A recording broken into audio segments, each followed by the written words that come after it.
আপনি কি জানেন পৃথিবীর কোথাও এখনো বন্দী হয়ে আছে এক ভয়ঙ্কর জাতি, ইয়াজুজ ও মাজুজ।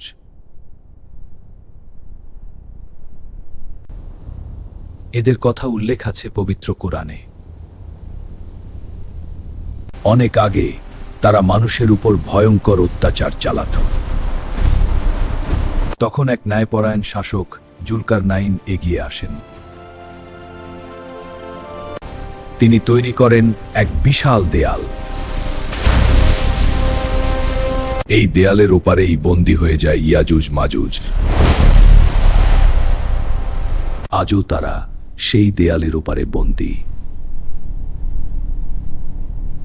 কিন্তু শেষ সময় ঘনিয়ে এলে তারা মুক্তি পাবে। তখন ছড়িয়ে পড়বে বিশৃঙ্খলা ও ধ্বংস। এটাই কিয়ামতের বড় একটি নিদর্শন। তাই প্রস্তুত থাকুন, কারণ সেই দিন খুব দূরে নয়।